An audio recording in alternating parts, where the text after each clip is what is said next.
Hello दोस्तों, आज के इस वीडियो में मैं आपको इन 4 बटन के बारे में सिखाने वाला हूँ, जिसका नाम है मिनिमाइज़, मैक्सिमाइज़, रिस्टोर डाउन और क्लोज़। यहाँ पर टोटल 4 बटन आपको दिखाई दे रहे हैं, जिसमें से ये जो पहला बटन है माइनस आकार का, इसका नाम है मिनिमाइज़। ये जो दूसरा बटन आपको स्क्वायर आकार का दिखाई दे रहा है, इसका नाम है मैक्सिमाइज़। ये जो तीसरा बटन है, ये 2 बार स्क्वायर यहाँ पे छपा हुआ है, एक के ऊपर एक, तो इसका नाम है रिस्टोर डाउन। और चौथा जो क्रॉस आकार का आपको दिखाई दे रहा है, इसका नाम है क्लोज। इस तरह से यहाँ पर 4 बटन आपको दिखाई दे रहे हैं। अब आपको ध्यान से ये चीज़ समझना है कि आप कंप्यूटर के अंदर जितने भी एप्लीकेशन यूज करेंगे, उन सभी एप्लीकेशन में आपको 3 ही बटन नज़र आएंगे, जिसमें से पहला ये जो मिनिमाइज़ है ये, और चौथा ये जो क्लोज बटन है ये दोनों तो आपको नज़र आएगा ही आएगा। लेकिन इसके अलावा ये जो 2 बटन हैं, ये 2 बटन एक के ऊपर एक हाइड रहते हैं। तो इसमें से एक अगर आपको दिखेगा तो दूसरा आपको नहीं दिखेगा, और अगर दूसरा आपको दिख रहा है तो पहला आपको नहीं दिखेगा। तो इसका उपयोग किस तरह से होता है, वो चीज़ भी आपको ध्यान से समझना है, क्योंकि इसमें जब भी आप मैक्सिमाइज का उपयोग करेंगे तो रिस्टोर डाउन ऑटोमेटिक ऑन होगा, और रिस्टोर डाउन का उपयोग करेंगे तो मैक्सिमाइज ऑटोमेटिक ऑन हो जाएगा। तो ये इस तरह से काम करता है, एक के ऊपर एक होता है। अब आप कंप्यूटर के अंदर जितने भी एप्लीकेशन यूज करेंगे, उन सभी एप्लीकेशन में आपको ये सारे बटन ज़रूर नज़र आएंगे, चाहे वो इंटरनेट का ब्राउज़र हो या फिर Microsoft Excel, Word, PowerPoint या कोई भी एप्लीकेशन सॉफ्टवेयर आप यूज करें, उन सभी में आपको ये चीज़ नज़र आएगा। और सभी एप्लीकेशन में इसका सेम ही यूज होता है। अगर आपने आज के वीडियो में ये सीख लिया तो आप किसी भी एप्लीकेशन में इसका उपयोग कर सकते हैं। तो चलिए अब ध्यान से समझते हैं एक एक करके। तो इसके लिए सबसे पहले आपको अपने कंप्यूटर में नोटपैड नाम का एप्लीकेशन ऑन कर लेना है। यहाँ पर नोटपैड छपा हुआ है, मैं इस पर क्लिक करके ऑन कर लेता हूँ। तो मैंने यहाँ पे नोटपैड चालू कर लिया है। अब नोटपैड चालू करने के बाद यहाँ पर आप कोने में देख सकते हैं, यहाँ पर आपको 3 बटन दिखाई दे रहा है। पहला यहाँ पर माइनस जैसा, दूसरा यहाँ पर ध्यान से आप देखेंगे पास से तो यहाँ पर आपको 2 स्क्वायर बॉक्स दिखाई देंगे, एक के ऊपर एक, इस तरह से एक ऊपर दिख रहा है, एक इसके पीछे दिख रहा है। तो यहाँ पर 2 बॉक्स आपको दिखाई दे रहा है, और तीसरा यहाँ पर क्रॉस बटन दिखाई दे रहा है। तो यहाँ पर 3 बटन है। पहला जो माइनस जैसा है, इसे कहते हैं मिनिमाइज़। यहाँ पर जब मैं माउस का एरो ले जा रहा हूँ तो आपको नाम दिखेगा। देखिए यहाँ पर मैं माउस का एरो ले लिया तो यहाँ पर मिनिमाइज नाम आया। दूसरा ये जो डबल स्क्वायर आपको दिखाई दे रहा है, एक के ऊपर एक, इसका नाम है रिस्टोर डाउन बटन। इसका नाम क्या है? Restore down button. तीसरा जो है ये है क्लोज बटन। इस पर जब माउस का एरो ले जाएंगे तो यहाँ पर आपको क्लोज लिखा हुआ दिखाई देगा। तो ये है क्लोज बटन। अब ये जो दूसरा बटन आपको दिखाई दे रहा है, यहाँ पर अभी आपको डबल स्क्वायर दिखाई दे रहा है, पर जब आप उस पर क्लिक करेंगे तो आपको इस तरह से यहाँ पे सिंगल बटन ऑन होता हुआ दिखाई देगा। अब ये जो डबल आपको स्क्वायर दिखाई दे रहा है, इसे कहते हैं रिस्टोर डाउन, और ये जो सिंगल स्क्वायर दिखाई दे रहा है, इसे कहते हैं मैक्सिमाइज। तो जब आप इस पर क्लिक करेंगे रिस्टोर डाउन पर तो मैक्सिमाइज ऑन हो जाएगा, और मैक्सिमाइज पर क्लिक करेंगे तो रिस्टोर डाउन ऑटोमेटिक ऑन हो जाएगा। ये चीज़ आपको यहाँ पर ध्यान रखना है। तो देखिए अब मैं एक एक करके आपको तीनों बटन का उपयोग बताता हूँ, फिर चौथे बटन का उपयोग भी इसमें बताऊँगा। तो यहाँ पर सबसे पहले आपको मिनिमाइज़ के बारे में समझना है। मिनिमाइज़ का उपयोग तब होता है जब आप एक एप्लीकेशन में काम कर रहे हैं। जैसे मैं यहाँ पर नोटपैड में काम कर रहा हूँ और यहाँ पर मैं कुछ टाइप करता हूँ। जैसे मैं यहाँ पर ABCD लिख देता हूँ। अब यहाँ मैं ABCD टाइप कर रहा हूँ, पर अभी मुझे अचानक से ध्यान आया कि मैं किसी दूसरे एप्लीकेशन में भी काम करना चाहता हूँ, या फिर मान लीजिए कि मैं किसी एक एप्लीकेशन में ऐसे काम कर रहा हूँ और मुझे इसे काम करते करते इसे बंद नहीं करना है, इसे चालू ही रखना है, पर किसी दूसरे एप्लीकेशन में भी काम करना है। जैसे यहाँ से अब मुझे पेंट भी चालू करना है, तो मैं यहाँ पर पेंट लिखूँगा और पेंट पे क्लिक किया। अब आप देख सकते हैं यहाँ पर पेंट भी चालू है, लेकिन यहाँ पर नोटपैड तो हाइड हो गया। अब वो बंद है कि नहीं ये मुझे कैसे पता चलेगा, या मैंने चालू रखा है कि नहीं? आपको ध्यान रखना है आप एक साथ दो स्क्रीन पे भी काम कर सकते हैं, पर यहाँ पर इसे मिनिमाइज कर देना है ताकि आप पूरे बड़े स्क्रीन में काम कर सकें। अब देखिए यहाँ पर मैंने पेंट को मिनिमाइज कर दिया तो पेंट यहाँ पर छोटा होकर कहाँ आ गया, यहाँ नीचे। पर ये पेंट बंद नहीं हुआ है, ये चालू ही है। इसी तरह से यहाँ पर अगर मैं नोटपैड के मिनिमाइज पे क्लिक करता हूँ तो ये नोटपैड भी यहाँ पर नीचे आके मिनिमाइज हो जाएगा, पर ये बंद नहीं हुआ है, ये चालू ही है। देखिए इस पर एरो ले जाएंगे तो आपको चालू दिखेगा, यहाँ पर ABCD लिखा हुआ दिख रहा है।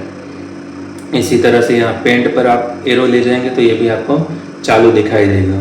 तो अब दोबारा इसे वापस यहाँ पर क्लिक करके आप ओपन कर सकते हैं। यहाँ पर आपका काम बंद नहीं हुआ है, आपका काम चालू ही है। इसी तरीके से आप किसी भी एप्लीकेशन में एक साथ काम कर सकते हैं। तो ये होता है मिनिमाइज का उपयोग।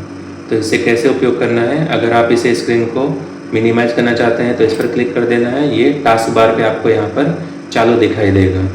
और अगर आप वापस उस पर काम करना चाहते हैं तो वापस इस पर क्लिक कर दीजिए और ये ऑन हो जाएगा। अब दूसरा बटन मैं आपको बताता हूँ। दूसरा बटन यहाँ पर है, इसका नाम है रिस्टोर डाउन।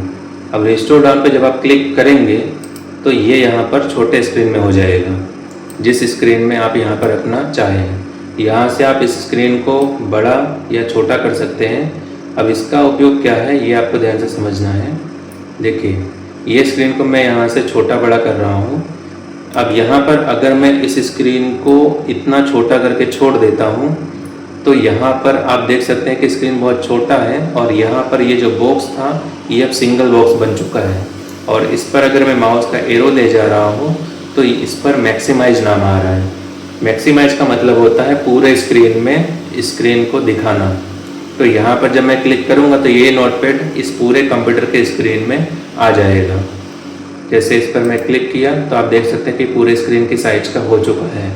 और रिस्टोर डाउन का मतलब होता है वापस उसी साइज में लेकर आना, जैसे पहले छोटा सा आपको यहाँ पर दिख रहा था। अब रिस्टोर डाउन पे अगर क्लिक करेंगे तो देखिए ये उसी साइज में वापस आ गया है। तो रिस्टोर डाउन का मतलब ये है कि आप छोटे से स्क्रीन में, जितने छोटे स्क्रीन में आप रखना चाहें उस छोटे स्क्रीन में आप इसको पहले से सेट कर देंगे और उसके बाद उसी स्क्रीन में अगर आपको वापस आना है तो रिस्टोर डाउन का उपयोग होगा। पर अगर आपको पूरे स्क्रीन में ये चीज़ दिखाना है और उसमें काम करना है तो आप मैक्सिमाइज पे क्लिक करेंगे तो इस तरह से ये पूरे स्क्रीन में दिखाई देगा। अब आपको यहाँ पर मैं दोनों बटन का डिफरेंस दिखाता हूँ। आप यहाँ पर ध्यान से देखेंगे तो यहाँ पर आपको डबल स्क्वायर दिखाई देगा और इस पर नाम आएगा रिस्टोर डाउन। जबकि जब आप रिस्टोर डाउन पर क्लिक करेंगे तो ऑटोमेटिक यहाँ पर एक सिंगल बॉक्स ओपन हो जा रहा है। तो ये जो सिंगल बॉक्स है ये है मैक्सिमाइज बटन। ये जो सिंगल स्क्वायर आकर आपको दिखाई दे रहा है मैक्सिमाइज बटन। जब आप इस पर क्लिक करेंगे तो वापस फिर से क्या होगा, रिस्टोर डाउन बटन ऑन हो जाएगा। इस पर क्लिक किए तो यहाँ पर रिस्टोर डाउन ऑन हो गया और रिस्टोर डाउन पे क्लिक करेंगे तो मैक्सिमाइज ऑन हो जाएगा। तो इस तरीके से ये दोनों बटन एक दूसरे के ऊपर छुपे हुए होते हैं और जब आप एक का उपयोग करेंगे तो दूसरा यहाँ पर अपने आप ऑन हो जाता है और दूसरे का उपयोग करेंगे तो पहला अपने आप ऑन हो जाएगा। अब दोनों का डिफरेंस भी मैंने आपको बता दिया और यहाँ पर किस तरह से ये काम करता है ये भी मैंने आपको बताया। इसे आपको ध्यान रखना है, आप किसी भी एप्लीकेशन में इसका उपयोग कर पाएंगे आसानी से। जैसे यहाँ पर पेंट मैंने चालू रखा है, इसमें भी आप देख सकते हैं यहाँ पर मिनिमाइज, यहाँ पर रिस्टोर डाउन और यहाँ पर क्लोज बटन है। और जब आप इस पर क्लिक करेंगे तो ये यहाँ पर मैक्सिमाइज बटन आ रहा है। तो सब एप्लीकेशन में सेम ही होता है, बस आपको उसे ध्यान से समझना होता है। अब यहाँ पर तीसरा बटन है क्लोज बटन। यहाँ पर आपको 3 बटन दिखाई दे रहे हैं। ये जो अंत में तीसरा बटन है इसका नाम है क्लोज। जब आप इस पर क्लिक करेंगे तो ये नोटपैड जो चालू है ये बंद हो जाएगा। अभी मैंने यहाँ पे काम किया है तो यहाँ पर मुझे इसे सेव नहीं करना है, मैं इस पर क्लोज करता हूँ और यहाँ पर डोंट सेव पे क्लिक करूँगा तो ये बंद हो जाएगा। इस तरह से किसी भी एप्लीकेशन को आप चालू करेंगे और उस पर क्लोज पे क्लिक करेंगे तो वो बंद हो जाएगा। जैसे मैं यहाँ पर पेंट चालू करता हूँ वापस, और पेंट अगर मुझे यहाँ पर पहले से मैं मैक्सिमाइज कर देता हूँ। अब पेंट यहाँ पर मुझे बंद करना है तो देखिए यहाँ पे क्लोज बटन आ रहा है, इस पर जब मैं क्लिक करूँगा तो पेंट बंद हो जाएगा। इस तरह से ये काम करता है। तो आज आपने यहाँ पर 3 बटन के बारे में सीखा जिसका नाम है मिनिमाइज, मैक्सिमाइज और क्लोज़। और चौथा बटन मैंने आपको बताया जो कि रिस्टोर डाउन है, जो हाइड रहता है। तो जब भी आप मैक्सिमाइज़ और रिस्टोर डाउन यूज करेंगे तो ये बारी बारी से आपको दिखाई देगा। तो कुल मिला के आपने 4 बटन के बारे में सीखा है, मिनिमाइज़, मैक्सिमाइज़, रिस्टोर डाउन और क्लोज़। तो इसका उपयोग आप कंप्यूटर में किसी भी एप्लीकेशन में आसानी से कर सकते हैं और हर एप्लीकेशन में आपको ये बटन ज़रूर देखने को मिलेगा। अब आने वाले वीडियो में, यानी कि ये है पार्ट 5, अब पार्ट जो 6 होगा उसमें मैं आपको नोटपैड के कुछ ऑप्शंस के बारे में सिखाऊंगा। जैसे यहाँ पर आपको मैंने पहले के वीडियो में बताया था, ये जो मेनू बार छपा हुआ है इसके अंदर जो भी मेनू छपे हुए हैं इसके अंदर बहुत सारे ऑप्शंस होते हैं। जैसे यहाँ पर फाइल पर मैंने क्लिक किया तो यहाँ पर कई ऑप्शन आपको दिखाई दे रहा है। एडिट पर क्लिक किया तो यहाँ पर कई ऑप्शन आपको दिखाई दे रहे हैं। तो ये सारे ऑप्शंस जितने भी हैं इन सभी के बारे में आपको ध्यान से सीखना है। अब आने वाले वीडियो में आपको मैं न्यू विंडो और ओपन, इन तीनों चीज़ों के बारे में बताऊंगा कि इसका उपयोग किस तरह से किया जाता है। पहले आपको मैं न्यू और न्यू विंडो के बारे में सिखाऊंगा, फिर ओपन का एक अलग से वीडियो बना के आपको समझाऊंगा ताकि आप अच्छी तरह से हर एक चीज़ सीख सकें। तो मिलते हैं एक नए वीडियो के साथ, तब तक के लिए जय हिंद, वंदे मातरम।